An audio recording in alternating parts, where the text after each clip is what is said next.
Hola, ¿qué tal?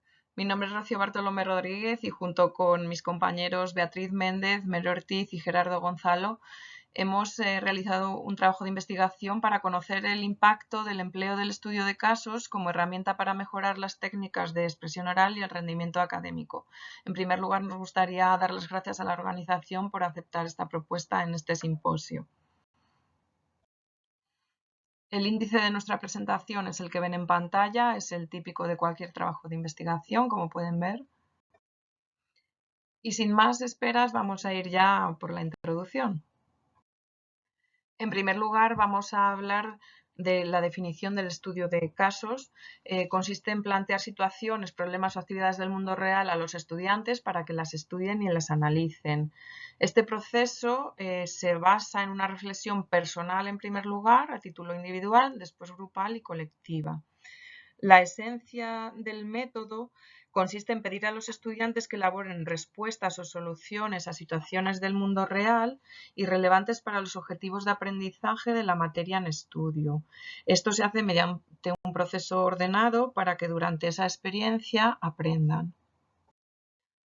Esta metodología conlleva algunos beneficios frente a la clase magistral. Por ejemplo, supone un aprendizaje activo. En la clase magistral se produce un aprendizaje más pasivo. Se adquieren, en el mejor de los casos, información, ideas y conceptos. A través del estudio de casos también se experimenta, puesto que se aprende haciendo, a través de la observación y la reflexión con los compañeros.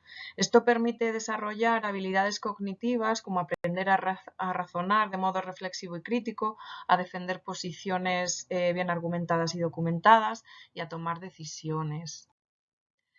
De esta manera nos situamos en la parte más alta de la pirámide que recoge la taxonomía de Bloom, porque nos colocamos en la parte de crear, evaluar y analizar, sobre todo en la de evaluar y analizar en cuanto que tienen que resolver un problema, y en la de crear también porque tienen que crear precisamente una exposición oral delante de los compañeros donde tienen que exponer los resultados de ese análisis, de esa evaluación. Así que están utilizando pensamiento de orden superior y de esta manera desarrollan habilidades que favorecen el aprendizaje. Siguiendo con los beneficios que tiene esta metodología frente a la clase magistral, diremos que es una metodología activa de aprendizaje que permite al estudiante tener una relación directa con problemas reales, y esta percepción la adquiere por su propia experiencia en lugar de adquirirla a través de las palabras o la experiencia del profesor. El estudiante de esta manera tiene una participación activa y, si se realiza en un clima propicio, resulta motivador y facilita disfrutar del aprendizaje. También desarrolla las capacidades para el aprendizaje autónomo. El profesor simplemente guía o acompaña en ese proceso de aprendizaje y es el estudiante quien aprende. Y empezamos ya con la metodología que hemos empleado. Pues bien, la base del estudio de casos consiste en aprender a resolver un problema. ¿Y cómo se resuelve ese problema? Pues tenemos que fijarnos en los síntomas. Esto requiere una tarea, una actividad de observación, ¿no? Tenemos que fijarnos también en las causas, en la raíz del problema. Y por último, buscar unas soluciones. Entonces, hay una fase de observación que pasa, otra de análisis, el por qué pasa, cuáles son las causas, y una tercera que es esa reflexión, cómo lo solucionamos este problema. Para guiar a los estudiantes hacia la solución de ese problema, los docentes crearon estas preguntas para que reflexionaran sobre ellas. Las dos primeras, por ejemplo, se refieren a esa fase de observación, la tercera se refiere a ese por qué, ¿no? A las causas o a los síntomas, y las dos últimas se refieren al cómo, a cómo resolver el problema. En nuestro caso, los estudiantes tenían que visualizar vídeos de ponentes en situaciones reales, exposiciones en congresos, entrevistas de televisión, exposiciones para un público general, y tenían que ver cuáles eran los problemas de esos ponentes, por qué no llegaban a comunicar bien y por qué no eran, por qué su expresión oral no era la mejor. Y pues analizándolo tenían que resolver estas preguntas. Este estudio lo llevamos a cabo en 2 cursos académicos, el 21-22 y el 22-23. Estuvimos 4 profesores implicados. Había 6 grupos de estudiantes de primer curso y 6 grupos de estudiantes de segundo curso. Buscamos que hubiera un grupo control y un grupo experimental con el mismo docente, pero no siempre fue posible porque por cuestiones de organización académica hubo 2 docentes que tuvieron que cambiar la distribución de los grupos y no se pudo llevar a cabo que el mismo docente tuviera un grupo de control y un grupo experimental. Los estudiantes tenían que hacer un análisis y una interpretación en grupo de estos vídeos de la vida real relacionados con la expresión oral. En el examen se les ponía un vídeo para que lo visualizaran y resolvieran la pregunta en relación a los contenidos que ya habían visto en clase a través del estudio de casos, y se utilizaron las calificaciones de esa pregunta concreta del examen para compararlas entre el grupo control y el grupo experimental. Al final se pasó un cuestionario de satisfacción para conocer las impresiones que los estudiantes habían tenido con respecto al uso de esta metodología.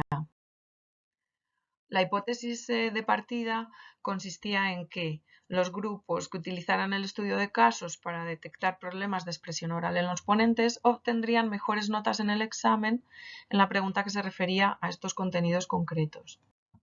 A continuación vamos a presentar ya los resultados y la discusión de esta investigación.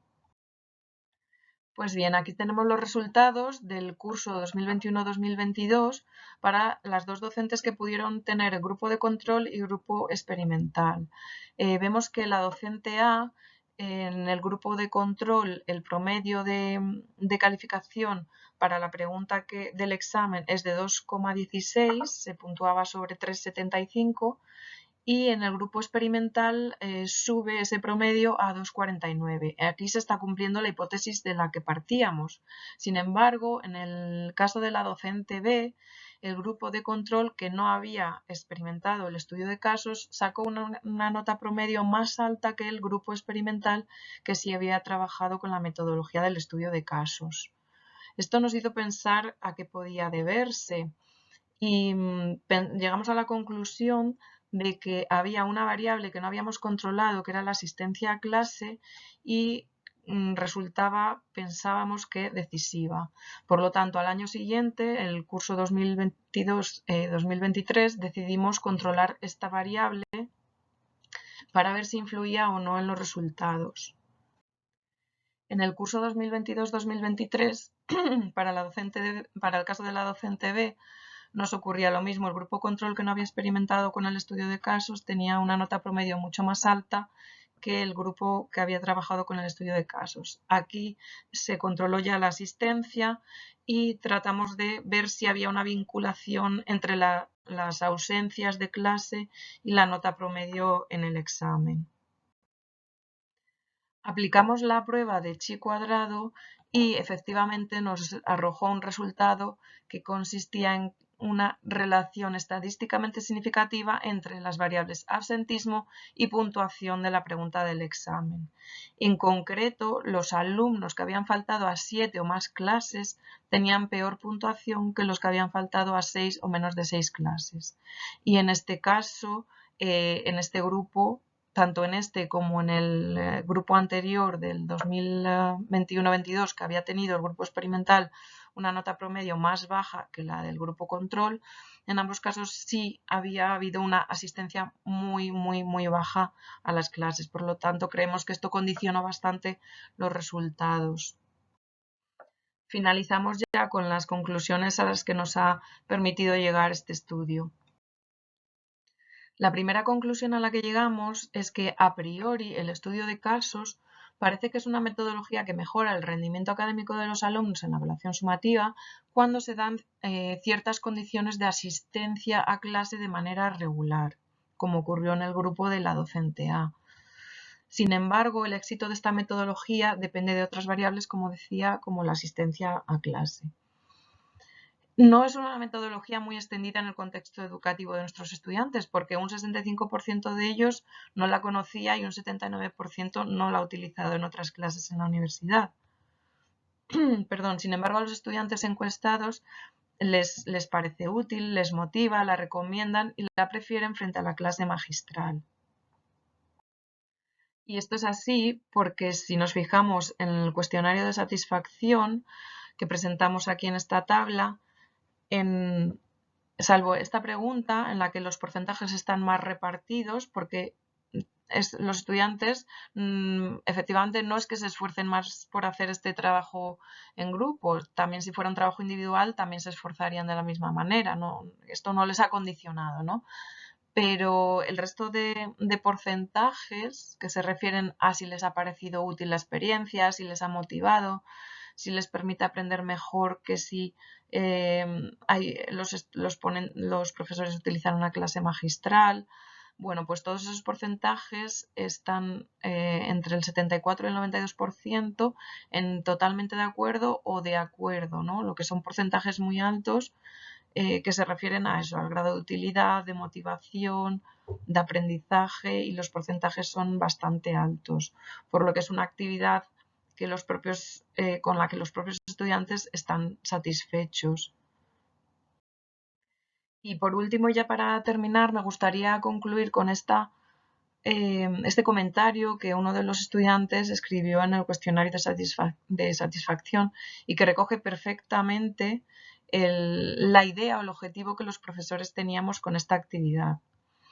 Esta persona dice: me parece importante realizar esta actividad ya que se pone en práctica la teoría. Eso es uno de los primeros objetivos, que sea una actividad práctica y que los contenidos teóricos se reflejen en esa actividad.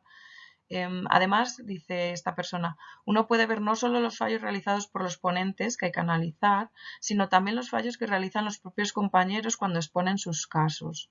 Es decir, están extrapolando ya a nivel de clase lo que están aprendiendo a nivel de análisis de esos vídeos. Y luego lo llevan aún más allá, ¿no? Y acaba diciendo esta persona, nota personal. Ahora, cada vez que hay exposiciones no puedo evitar pensar en todo lo que dimos, lenguaje no verbal, tono, velocidad, kinesia, proxemia, etcétera.